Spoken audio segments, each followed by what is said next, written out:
Continuamos hoy nuestro estudio en esta primera epístola del apóstol Pablo a los Corintios. Y llegamos a un capítulo que bien puede clasificarse como uno de los más importantes y cruciales de toda la Biblia. Si usted se pusiera a elegir 10 de los capítulos más destacados de la Biblia, lo que los hombres han estado haciendo desde el comienzo de la era cristiana, usted verá que el capítulo 15 de esta primera epístola a los Corintios aparece prácticamente en todas las listas. Así es de importante. Lo es porque da respuesta a la primera herejía que se presentó en la iglesia y que era el negar la resurrección corporal del Señor Jesucristo. En este capítulo 15, el apóstol Pablo llega a la tercera de las grandes cosas espirituales. Usted recordará que en la primera parte él habló de las cosas carnales, y él trató esas cosas que son tan importantes para nosotros en el día de hoy. Parecería necesario dar una serie de conferencias que traten sobre el sexo. Y también hay muchas divisiones que marcan a la iglesia de hoy. Las pequeñas sectas, los grupos aparte que están en las iglesias de nuestros días. Una dama escribió amonestándonos por una declaración que hicimos hace un tiempo de que encontramos en las iglesias algunas de las peores personas, las que deberían estar fuera de ella. Y debemos decir que mantenemos esa declaración. Pero probablemente deberíamos haber agregado que también encontramos en la iglesia a las mejores personas, a la gente más maravillosa que existe, porque esto también es verdad. La razón por la cual dijimos eso es porque las gentes malas no deberían estar allí. Pero Pablo escribe tratando esas cosas, ya que los creyentes de Corinto se estaban llevando unos contra otros a los tribunales y sacando, por así decir, sus trapos al sol ante todos, cosa que no deberían haber hecho. Luego los encontramos envueltos en problemas que concernían al divorcio y otras cosas de menor importancia como el comer carne, o si una persona debería cortarse el cabello, especialmente los hombres, o si se lo podía dejar largo, también si la mujer debería cubrirse la cabeza en la iglesia y todo eso. Esas cosas parecen realmente frívolas. Sin embargo, creemos que son de importancia y son las cosas de las cuales hablamos en la actualidad. Pero, ¿qué acerca de los dones del Espíritu? Eso era o estaba relacionado con las cosas espirituales. Y Pablo habló sobre eso y cuán hermoso fue saber que cada creyente tiene un don. No puedo pensar en otra cosa que cause mayor emoción que esa. En cierta ocasión, un joven que tenía su cabello bien largo y parecía uno de esos perritos terrier inglés, por la forma en que se lo había dejado crecer, pero a pesar de eso, era una gran persona. Este joven estaba conversando con un predicador y el predicador le preguntó por qué hacía eso. Y el joven respondió que era una manera de protestar, por supuesto. Su vestido, su forma de ser, indicaba eso. Pero en realidad, debajo de todo eso, había algo que él podía confesar de manera sincera, y era que no tenía ningún propósito en su vida. Así es que usted no podrá encontrar una cosa que sea más emocionante que la de saber que Dios le ha dado un don a usted que es creyente, y que usted tiene un propósito que cumplir en este mundo. Y no solo una función en este mundo, amigo oyente, sino que usted está en sociedad con el Señor Jesucristo en la gran empresa de hacer conocer a Él a los demás. Es un reto, es un desafío para los jóvenes hoy el encontrar, el saber cuál es su don y usarlo. Esto le da propósito a la vida. Lamentablemente eso ha sido dejado de lado por muchas iglesias y muchos hogares. Y como resultado, los jóvenes se están apartando en cualquier dirección, y sinceramente no los podemos acusar. No estamos acusando a ese joven que mencionamos hace un momento porque en realidad se hace acreedor a gran simpatía. Luego tuvimos oportunidad de ver ese gran capítulo del amor, donde las cosas se deben hacer en amor y que el amor es un don del Espíritu Santo. Usted no puede producir amor aquí, es solo un fruto del Espíritu Santo y no un don. El don es una cosa, el fruto es otra. Y necesitamos el fruto en estos días. Creemos que, sobre todas las cosas, en la vida cristiana necesitamos el fruto del Espíritu Santo.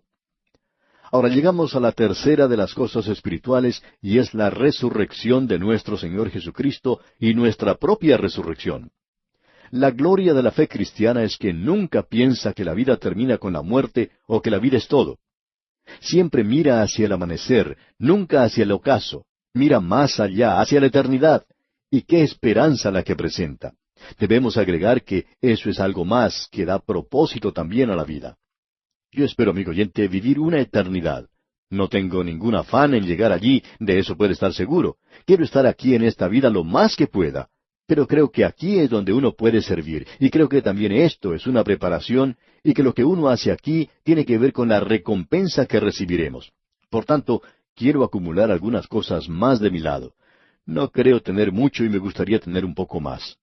Uno ya no escucha esa canción que antes cantábamos, ¿habrá estrellas en mi corona? ¿Por qué se ha dejado de cantar? Porque la gente ya no está buscando estrellas para su corona. Están tratando de ganar las estrellas aquí abajo. Amigo oyente, nuestro deseo es que podamos tener esa tremenda visión que debería tener todo creyente, el de la resurrección del Señor Jesucristo. Eso es algo que le da propósito a la vida. Nosotros hemos perdido de vista la ascensión y tenemos nuestra mente ocupada con las cosas incidentales, y eso, por supuesto, agrega una tragedia tras otra, aun entre los que profesan ser creyentes. Al llegar a este capítulo 15 de la primera epístola a los Corintios, como ya hemos dicho, se trata el tema del Evangelio, y muestra que la cosa más importante del Evangelio es la resurrección de Cristo. Sin eso, todo lo demás no tiene sentido, aun la misma muerte de Cristo. La resurrección es lo que le da sentido. Dice allá en el capítulo 4 de la epístola a los Romanos, versículo 25, el cual fue entregado por nuestras transgresiones y resucitado para nuestra justificación.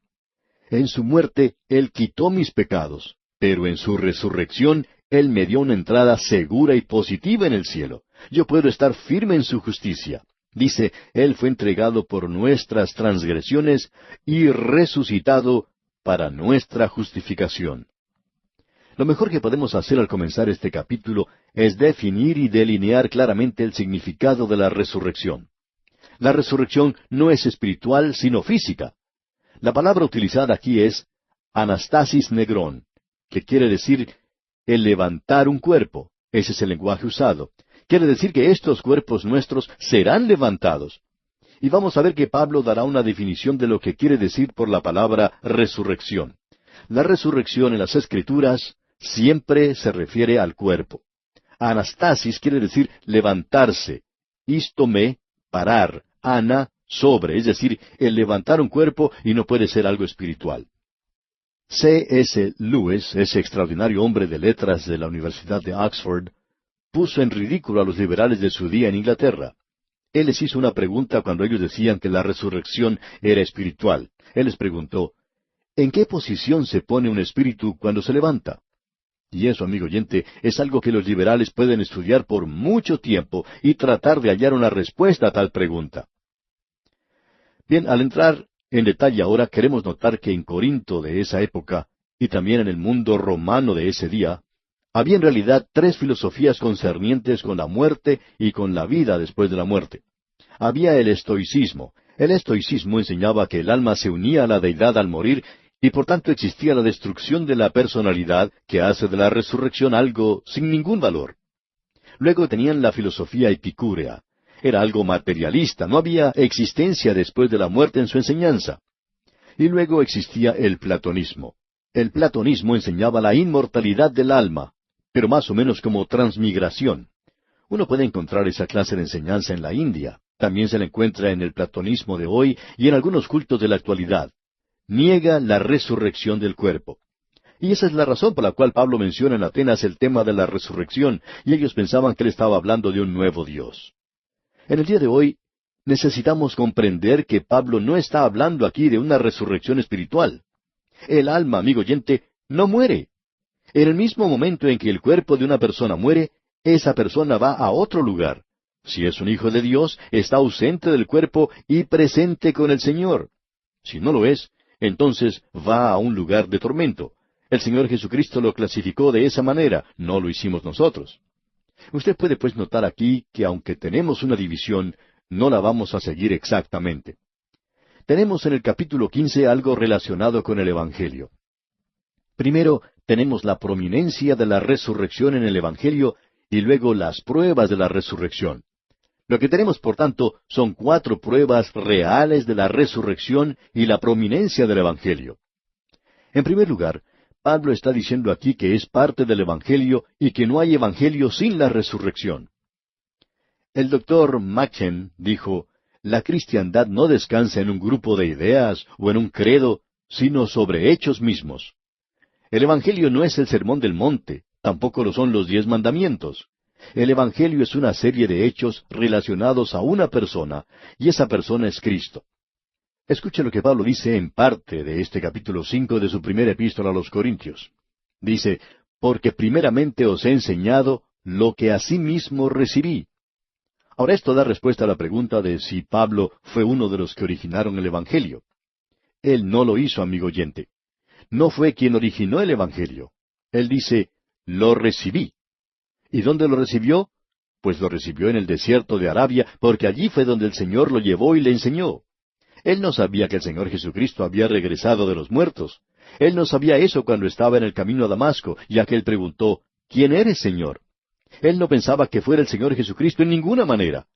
Él dice, pues, porque primeramente os he enseñado lo que asimismo recibí. De modo que Pablo dice que él ha predicado el Evangelio a ellos. Ahora, ¿cuál es el Evangelio? ¿Qué fue lo que les predicó? Porque dice en el primer versículo, además os declaro, hermanos, el Evangelio que os he predicado, el cual también recibisteis. ¿Y qué fue eso? Bueno, dice aquí en los versículos 3 y 4, porque primeramente os he enseñado lo que asimismo recibí, que Cristo murió por nuestros pecados, conforme a las Escrituras, y que fue sepultado, y que resucitó al tercer día, conforme a las Escrituras. Hay algo aquí que es de mucha importancia. En primer lugar, la gran prueba es que es parte del Evangelio. No hay Evangelio sin la resurrección, amigo oyente. Y concierne a la muerte del Señor Jesucristo. Él murió por nuestros pecados, fue sepultado y se levantó al tercer día. Esos son los hechos. Y amigo oyente, no hay Evangelio aparte de estos hechos. Ese es el Evangelio. Eso es lo que el Señor Jesucristo hizo por usted y por mí. Ahora, el Evangelio es buenas nuevas, buenas noticias. Supongamos que usted se me acerca y me dice, Maestro, he estado pensando bien y tengo mucho interés en usted. Por tanto, me gustaría ver que llegue a ser un millonario. Yo le contesto, eso sería magnífico, muy lindo. Luego usted me dice, yo tengo un plan y usted puede conseguirse un trabajo donde ganará mucho dinero. Y en unos 1000 años usted tendrá $1,000,000. Ahora yo quisiera decirle, amigo oyente, que aunque yo pudiera usar $1,000,000 quizá en la obra del Señor, en este ministerio radial, por ejemplo, ya que estoy convencido que este es uno de los medios más eficaces para la predicación de la palabra de Dios, y lo podría usar. Yo le agradezco mucho por eso, pero no creo que esas sean buenas noticias.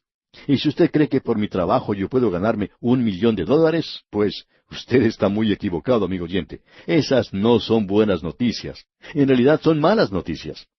Ahora supongamos que en lugar de decirme lo anterior, usted me dice, ¿usted se acuerda de ese amigo suyo que lo quería mucho? Él tenía $1,000,000 y ha muerto dejándole a usted todo ese dinero. ¿Usted cree que esas son buenas noticias? Amigo oyente, esas sí que serían buenas noticias. Pues bien, el Evangelio es lo que Cristo ha hecho por usted y por mí. Él murió por nuestros pecados conforme a las Escrituras, y fue sepultado y resucitó al tercer día. Él murió, ese es un hecho histórico, y muy pocos pueden negar eso. Fue sepultado, y quisiéramos decir aquí que hay personas que preguntan, ¿por qué es eso importante? Eso quiere decir, amigo oyente, que Él no desapareció, que no se esfumó o se fue para cualquier otro lugar. Eso quiere decir que Él tenía su cuerpo, y que Nicodemo y José de Arimatea y los otros que lo vieron a Él crucificado sabían quién era. Era Jesús. Ellos lo sepultaron, por eso podemos decir aquí que es de suma importancia. Él murió y esto confirma su muerte. Dice que Él resucitó al tercer día conforme a las Escrituras. O sea, Él se levantó. Es parte de esto. La tumba quedó vacía, eso es importante de notar. Eso quiere decir que el Evangelio es que Cristo murió, fue sepultado y que resucitó. Esa es la primera prueba. Ahora, la segunda prueba es la experiencia de la gente de Corinto. Leamos una vez más esta sección de los primeros 2 versículos de este capítulo 15 de la primera epístola a los Corintios. Además os declaro, hermanos, el Evangelio que os he predicado, el cual también recibisteis, en el cual también perseveráis, por el cual asimismo, si retenéis la palabra que os he predicado, sois salvos, si no creísteis en vano. Es decir, a no ser que sea una fe vacía. Y hay esa clase de fe, por supuesto. Pero él dice, sois salvos. La iglesia es prueba de ello. Los discípulos estaban dispersos, había 11 de ellos en Jerusalén o en sus alrededores. Y si Cristo estaba muerto, no querían que su cuerpo estuviera fuera de la tumba. Ellos querían que permaneciera en ese lugar. Ellos ya tenían demasiados problemas y no querían tener más. Esos hombres que habían sido dispersados estaban desilusionados, listos para regresar a su antigua profesión de pescadores. ¿Y qué fue lo que sucedió? Se corrió la voz de que Cristo había resucitado de los muertos. Debemos decir aquí que eso fue como una revolución que trajo en existencia a la iglesia. Y por más de 2000 años ha habido millones de personas que mantienen que Él ha regresado de entre los muertos. Uno no puede explicar la iglesia aparte de la resurrección. Yo soy salvo por la muerte y la resurrección de Jesucristo. Debo decirle que sin su resurrección, yo no tengo ningún evangelio. No tendría un Cristo viviente en el día de hoy. No tendría un Salvador. Esa es la segunda gran prueba. Y la tercera es algo que no enfatizamos hace un momento. Pero usted debe haber notado que él dijo, porque primeramente os he enseñado lo que asimismo recibí, que Cristo murió por nuestros pecados conforme a las Escrituras, y que fue sepultado, y que resucitó al tercer día conforme a las Escrituras. Ahora, ¿qué Escrituras? Las Escrituras del Antiguo Testamento, por supuesto. Me hubiera gustado mucho estar con el apóstol Pablo cuando él llegó a Europa. Fue a Filipos, a Tesalónica, luego a Atenas y de allí a Corinto. Creemos que llevaba consigo un pergamino y que era el Antiguo Testamento. Y creemos que cuando él mencionaba en la sinagoga la muerte del Señor Jesucristo, ellos le podían decir, bueno, eso no está en las Escrituras. Y pensamos que él buscaría en el libro de Génesis y tal vez diría, me gustaría contarles acerca de la muerte o de la ofrenda de Isaac y cómo Abraham recibió a su hijo como de entre los muertos. Él estaba listo para dar muerte al muchacho. Dios no perdonó a su propio hijo, sino que lo entregó por todos nosotros. Pero él sí perdonó al hijo de Abraham. Y Pablo podía decir en la sinagoga, eso está ya en el capítulo 22 de Génesis. Luego él podría hablar de esas 5 ofrendas en Levítico. Luego al leer el Salmo 22 les mostraría la crucifixión de Cristo. Podía también leer el capítulo 53 de Isaías, donde dice, mas él herido fue por nuestras rebeliones, molido por nuestros pecados. Todos nosotros nos descarriamos como ovejas, cada cual se apartó por su camino, mas Jehová cargó en él el pecado de todos nosotros. Ese es el cumplimiento de la Escritura. Amigo oyente, es muy difícil derrotar un argumento como ese. La expectación del Antiguo Testamento no era simplemente para esta vida. Hay personas que dicen que no creen en una religión del más allá, sino en una religión para ahora y aquí. A mí me gustan ambas, amigo oyente. Yo quiero una religión ahora y aquí, y también una para el más allá. Ahora, la cuarta prueba que tenemos es proporcionada por los testigos. Y uno no puede dejar de lado a los testigos. Cualquier abogado que tuviera que presentar un juicio estaría muy contento de tener tantos testigos. Si los tuviera, podría ganar su caso tranquilamente. No interesa qué clase de problema pueda tener. Leemos en el versículo 5 que dice, y que apareció a Cefas y después a los 12. Él menciona a Cefas primero. Él se le apareció a Cefas en forma privada. Y usted puede preguntar, ¿qué fue lo que pasó? Y eso no nos incumbe a nosotros realmente. Él apareció a Cefas. Después de todo, él lo había negado. Posiblemente se arreglaron las cosas así. Usted sabe que el Señor Jesucristo estaba en esa actividad de lavar los pies. Dice aquí, y que apareció a Cefas y después a los 12. Ahora quizá alguien diga, ¿después a los 12? ¿De quién estamos hablando? Estamos hablando de 10 hombres, amigo oyente. Él apareció a Cefas privadamente, luego se apareció a los 10. Pero ellos habían sido llamados los 12. Porque cuando uno los pone a todos juntos, más el apóstol Pablo, entonces se tienen los 12. Ahora leamos el versículo 6. Después apareció a más de 500 hermanos a la vez, de los cuales muchos viven aún y otros ya duermen. 500 de ellos lo vieron en una misma ocasión. Creemos que esto pudo haber tenido lugar en Galilea, cerca del mar de Galilea, porque usted puede recordar que él dijo que se encontraría con ellos en Galilea. Pensamos que cuando estas personas estaban viajando hacia ese lugar, los amigos o vecinos les preguntarían, ¿a dónde van? Jesús murió. ¿Están regresando a la pesca? No, vamos a reunirnos con Él. Ha regresado de entre los muertos. Y pensamos que había 500 seguidores de él que habían ido a ese lugar a verlo en esa ocasión. Y luego notemos los versículos 7 y 8 de este capítulo 15 de la primera carta a los Corintios. Después apareció a Jacobo, después a todos los apóstoles, y al último de todos, como a un abortivo, me apareció a mí. Pablo dice que él lo vio. Amigo oyente, es muy difícil contestar a un hombre que lo vio, especialmente si usted no lo ha visto. Así que tenemos aquí estos testigos. Aquí tenemos 4 pruebas indubitables que Pablo da aquí al comienzo sobre la resurrección. Y tenemos que detenernos aquí, pero retornaremos en la continuación de este interesante estudio en nuestro próximo programa, Dios mediante.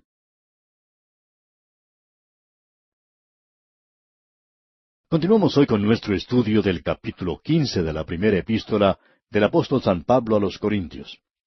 Este es un gran capítulo que trata del interesante tema de la resurrección. Este es también un capítulo muy destacado, y hemos visto que aquí también se presenta el Evangelio. O quizá diremos una parte del Evangelio. Pablo dice, porque primeramente os he enseñado lo que asimismo recibí, que Cristo murió por nuestros pecados, que fue sepultado. O sea que Él no se esfumó o desapareció simplemente. Su cuerpo fue colocado en una tumba. Ahora, ¿qué otra cosa podría ser levantada de entre los muertos? Él fue resucitado, y Cristo vive hoy. Estos son hechos históricos. El Evangelio no es una teoría simplemente, no son nada más que ideas o una religión. La resurrección es parte del Evangelio, y esto es lo que Pablo predicaba. Esta fue la experiencia de los creyentes de Corinto. El Evangelio es objetivo, la experiencia es subjetiva. Él les dijo que ellos lo habían recibido. Ahora, ¿qué quiere decir esto de recibir a Cristo? La explicación la tenemos allá en el capítulo 1 del Evangelio según San Juan, versículos 11 y 12. Dice allí, a lo suyo vino, y los suyos no le recibieron. Mas a todos los que le recibieron, a los que creen en su nombre, les dio potestad de ser hechos hijos de Dios. Aun aquellos que no hacen nada más que eso, simplemente creen en su nombre. ¿Qué es lo que quiere decir recibir a Cristo? Juan dice, ellos le recibieron. Eso quiere decir, creyeron en su nombre. Ahora Él les dice, en el cual también perseveráis. Ese era su estado presente. Amigo oyente, ¿dónde está usted? ¿Está usted firme en una fe viviente y en un Salvador viviente? Ahora Pablo les dice, ustedes son salvos. El Evangelio no salva en el sentido de ser solamente un conocimiento intelectual, es decir, dar asentimiento a lo que se está diciendo. No es esa la causa eficiente y final. Cristo es quien salva. Alguien dijo, fe en Cristo, por supuesto. Pero es a través del Evangelio, por medio de estos hechos. Cuando usted los acepta, entonces recibe a Cristo y es salvo. O como dijo ese gran predicador Spurgeon, no es el gozo en Cristo lo que lo salva. No es la esperanza en Cristo lo que lo salva. Es Cristo mismo. No es ni aun la fe en Cristo. Aunque ese es el instrumento. Es la sangre y el mérito de Cristo lo que salva. Nosotros somos salvos. Y Pablo dice, eso es lo que les predicamos y ustedes lo recibieron. Ustedes se mantienen firmes en eso. Ustedes son salvos. Pero también dice, si no creísteis en vano. Y eso quiere decir creer sin causa, que su fe no descansa sobre los hechos, no hay ningún resultado, no es una conversión genuina. Esa idea de que la fe en sí tiene algún mérito es equivocada, porque no lo tiene. Lo importante es en quién uno cree. Por tanto, aquí tenemos el hecho que ellos habían confiado en un Salvador que murió, que fue sepultado y que resucitó. Pablo también dice que hay algunos testigos de eso. Y también dice que se está cumpliendo la Escritura, que todo se hizo conforme a las Escrituras. Y eso, amigo oyente, es algo maravilloso. Poder ver en las Escrituras una y otra vez que personas como Enoc, por ejemplo, caminó con Dios. Enoc no murió, Dios lo llevó. ¡Qué magnífica esperanza! Uno de estos días yo voy a estar caminando, es decir, si el Señor Jesucristo viene durante mi vida, no sé si Él lo hará, pero si Él viene en este tiempo, yo andaré caminando en algún lugar, daré un paso aquí, en la tierra, y el próximo paso lo tomaré en su presencia. Eso sí que es emocionante, amigo oyente. No me diga que eso no le da propósito y dirección a su vida.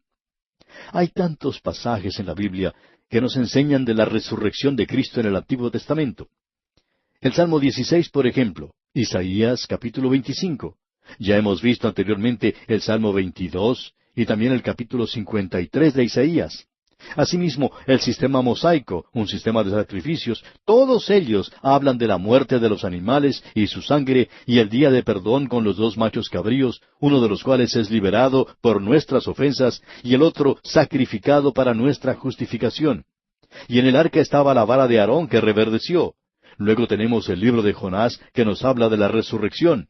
Y el Antiguo Testamento termina diciendo que Él enviará a Elías antes de ese gran día.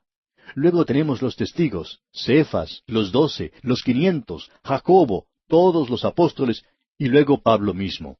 Pablo dice que él nació antes del tiempo debido. Él tuvo un nacimiento prematuro, y él es el cuadro del remanente que será salvo después que la iglesia sea arrebatada. Pablo dice, el evangelio que os he predicado, el cual también recibisteis. Luego de decir algunas cosas sobre sí mismo, Pablo dice, yo soy el más pequeño de los apóstoles. Ahora, yo no creo eso. Alguien dirá, usted cree en la Biblia, ¿verdad? Sí, pero Pablo está siendo aquí muy modesto en realidad. Dice, yo soy el más pequeño de los apóstoles. Cuando Pablo dijo eso, era una declaración honesta, honrada. Y la inspiración garantiza que esa declaración salió de su propio corazón. Pero mi corazón, amigo oyente, dice, Pablo, usted es realmente grande. Ahora, el versículo 9 de este capítulo 15 de la primera epístola a los Corintios dice, porque yo soy el más pequeño de los apóstoles, que no soy digno de ser llamado apóstol, porque perseguí a la iglesia de Dios. Él se consideraba a sí mismo como el más grande de todos los pecadores. Pero luego dice en el versículo 10, pero por la gracia de Dios soy lo que soy, y su gracia no ha sido en vano para conmigo. Antes he trabajado más que todos ellos, pero no yo, sino la gracia de Dios conmigo. Aparentemente, Pablo era uno de los trabajadores más dedicados entre los apóstoles. Y hablando honestamente, él dice que fue la gracia de Dios la que le permitió hacer eso. Ahora el versículo 11 dice, porque o sea yo, o sean ellos, así predicamos y así habéis creído. Ese es el Evangelio. No queremos parecer demasiado chocantes, pero en realidad estamos cansados de ver a tantas personas que hablan de ser creyentes, pero que rechazan los hechos del Evangelio. Usted puede usar otra cosa, pero usted no es un creyente si niega la muerte, la sepultura y la resurrección de Cristo. Usted tiene el derecho de negarlo, pero no tiene el derecho de llamarse a sí mismo un creyente si lo hace. Eso no es lo que yo digo, sino lo que Pablo está tratando de decirnos aquí. Prosigamos ahora con el versículo 12. Pero si se predica de Cristo que resucitó de los muertos, ¿cómo dicen algunos entre vosotros que no hay resurrección de muertos? Algunas de estas personas que tenían antecedentes del estoicismo, de los epicúreos, filosofía y platonismo, estaban negando la resurrección.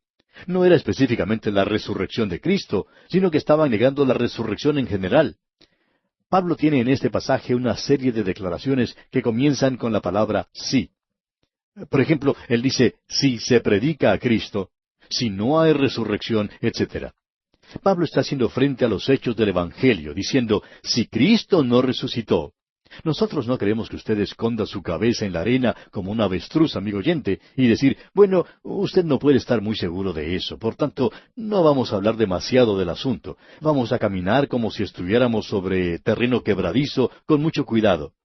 Amigo oyente, yo tengo una base y esa base es la roca, y la roca es Cristo Jesús. Él regresó de entre los muertos.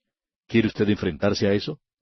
Pero si se predica de Cristo que resucitó de los muertos, ¿cómo dicen algunos entre vosotros que no hay resurrección de muertos? Ahora hagámosle frente a esto. No hay resurrección de los muertos, suponiendo pues que eso es verdad. Dice el apóstol Pablo aquí en el versículo 13, porque si no hay resurrección de muertos, tampoco Cristo resucitó.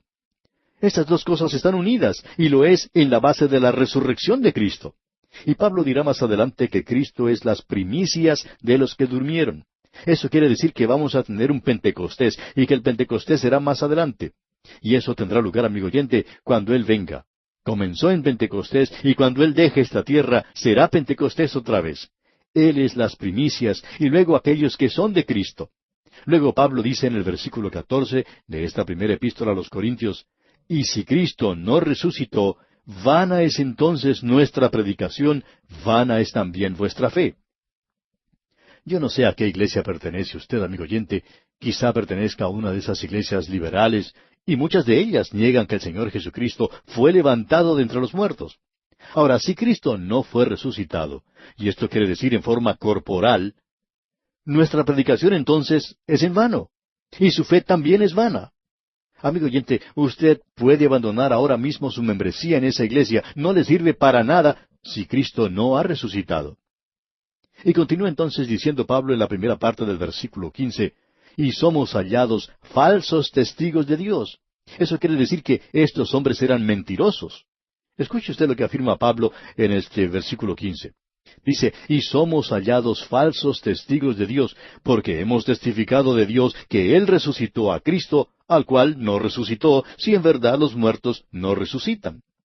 Entonces, si no hay resurrección, si Cristo no fue resucitado, entonces estos hombres eran testigos falsos. Y aquí tenemos algo para pensar.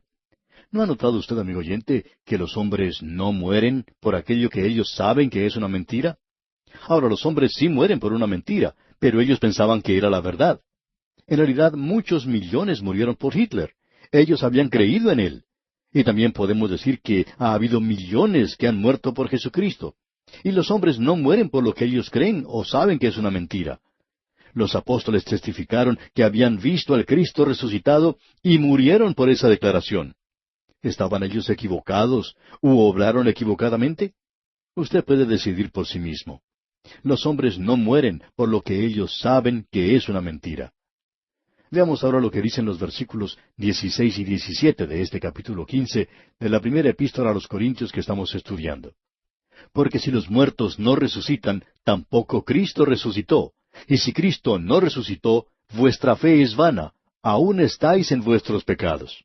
O sea que usted, amigo oyente, es pecador perdido. Todos son pecadores perdidos, pecadores condenados al infierno. Y dice el versículo 18, entonces también los que durmieron en Cristo perecieron. Entonces todos estos millones de personas del pasado han perecido en realidad. Y continuamos ahora con el versículo 19.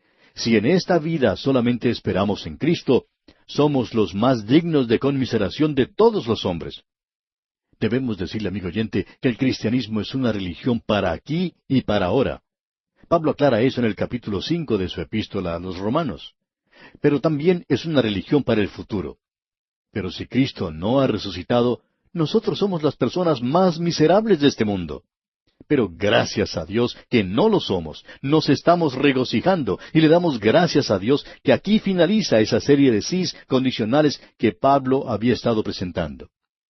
Si usted analiza todo esto de una manera lógica, amigo oyente, entonces la única alternativa es la resurrección corporal del Señor Jesucristo. Esa es la única posición lógica que usted puede tomar, que Cristo resucitó de entre los muertos. Estas son las cosas que usted tiene que decir si Cristo no ha sido resucitado de entre los muertos. Pero yo me quiero unir a Pablo en este versículo 20 y decir con él, mas ahora Cristo ha resucitado de los muertos, primicias de los que durmieron es hecho. Cristo es las primicias. La fiesta de las primicias se ha cumplido en la resurrección de Cristo. Y luego Pentecostés vino más tarde. Llegó unos 50 días después. Cristo había regresado de entre los muertos en un cuerpo glorificado, y Él es el único hasta este mismo momento que lo ha hecho. En vista de eso, nosotros estamos esperando otro Pentecostés, y no será un Pentecostés que se repetirá aquí en la tierra, sino cuando Cristo regrese, entonces será Pentecostés. Amigo oyente, eso ocurrirá cuando Él arrebate a su iglesia de este mundo. Él es las primicias. Luego dice el apóstol, los que son de Cristo en su venida. Esto es algo maravilloso. Cristo ha sido levantado de entre los muertos y es las primicias de los que durmieron. Avancemos ahora con los versículos 21 y 22. Porque por cuanto la muerte entró por un hombre, también por un hombre la resurrección de los muertos. Porque así como en Adán todos mueren, también en Cristo todos serán vivificados. Es decir, todos los que están en Cristo serán revividos, pero cada uno en su debido orden. Es interesante notar que los de la Reforma lograron recuperar mucho de las verdades bíblicas, pero no recuperaron todo. Creemos que estamos viviendo en un día donde estamos viendo muchas cosas que son desarrolladas, y una de ellas es la escatología, o sea, la doctrina de las cosas de los últimos días, es decir, la profecía. Pero en las épocas en que las grandes verdades se desarrollan, hay mucha herejía y muchas cosas raras que se dicen. Y hay muchas cosas que se dicen sobre la persona de Jesucristo y de la inspiración de las Escrituras en esos días primitivos. Eso no es cierto.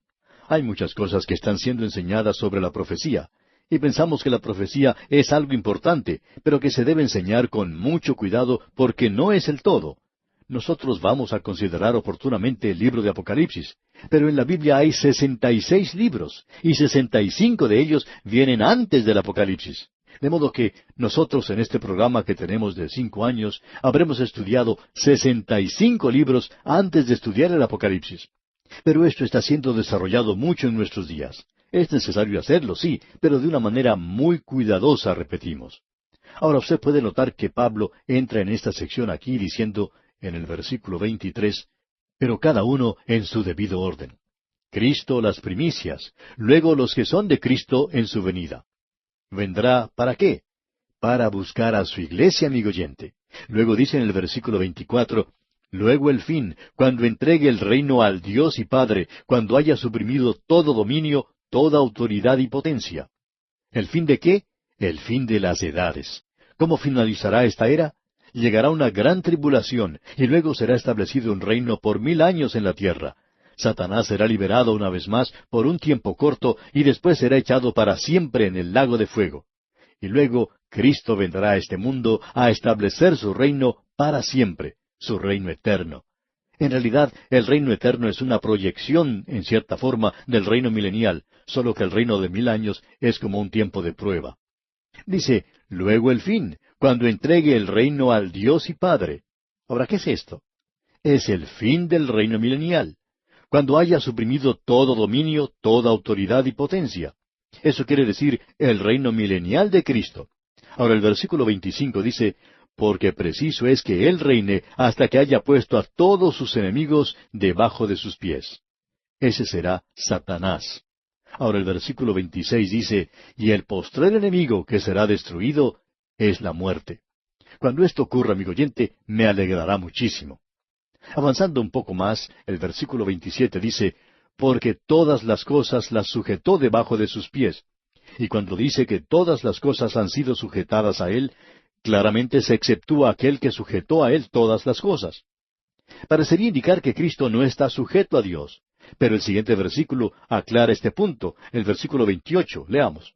Pero luego que todas las cosas le estén sujetas, entonces también el Hijo mismo se sujetará al que le sujetó a Él todas las cosas, para que Dios sea todo en todos. Ahora, ¿qué es lo que quiere decir con eso? Está diciendo simplemente que cuando Él complete su reino milenial aquí en esta tierra, y cuando establezca su reino eterno, creemos que el trono será entregado a David y a los santos de la iglesia. Quizá nosotros reinemos por medio de un apoderado, pero no será así durante el reino eterno. Creemos que será entregado a David. Y luego Él regresa a su lugar en los cielos, donde ha estado desde el mismo comienzo, para que Dios sea todo en todos. Y luego leemos en el versículo 29, de otro modo, ¿qué harán los que se bautizan por los muertos, si en ninguna manera los muertos resucitan? ¿Por qué, pues, se bautizan por los muertos? Usted recordará lo que dijimos anteriormente sobre el significado de esta palabra bautismo, que quería decir identificación. Ahora, Pablo no está hablando aquí de un bautismo por agua. El bautismo del que sabemos algo es el bautismo del Espíritu Santo.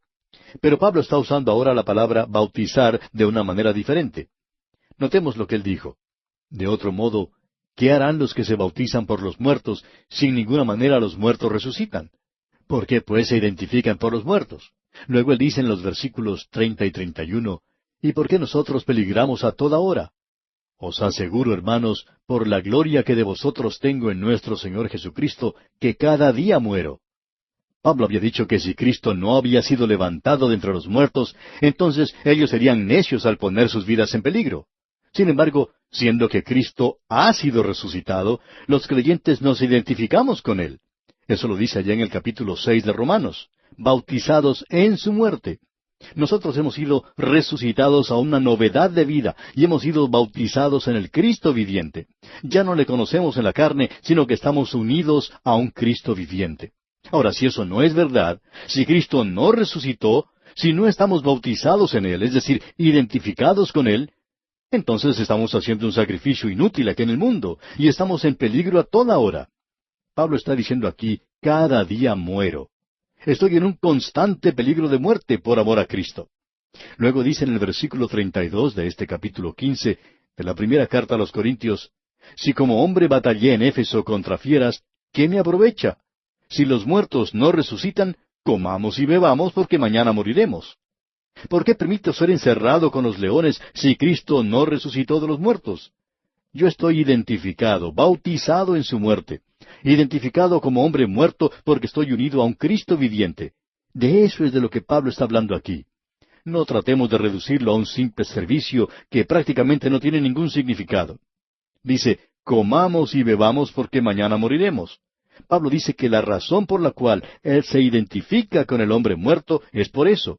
Ahora, si Cristo no ha resucitado, entonces deberíamos adoptar una filosofía hedonista como la de los epicúreos y decir, comamos y bebamos porque mañana moriremos. Luego él dice, en el versículo 33 de este capítulo 15, no erréis, las malas conversaciones corrompen las buenas costumbres. Si usted, amigo oyente, recibe una información equivocada, entonces actuará equivocadamente. Ahora, en los versículos 34 al 38, Pablo dice, velad debidamente y no pequéis, porque algunos no conocen a Dios. Para vergüenza vuestra lo digo. Pero dirá alguno, ¿cómo resucitarán los muertos? ¿Con qué cuerpo vendrán? Necio, lo que tú siembras no se vivifica, sino muere antes. Y lo que siembras no es el cuerpo que ha de salir, sino el grano desnudo, ya sea de trigo o de otro grano. Pero Dios le da el cuerpo como Él quiso, y a cada semilla su propio cuerpo. Usted, amigo oyente, siembra la semilla en la tierra. Esa pequeña semilla muere y nace una planta. Y en ella podemos contemplar pequeñas semillas como las que plantamos. Es la misma, aunque ahora se ha multiplicado. El cuerpo es sembrado en la misma manera para ser levantado en novedad de vida. Y aquí, amigo oyente, vamos a detenernos por hoy porque nuestro tiempo ha tocado ya a su fin. Continuaremos, Dios mediante, en nuestro próximo programa.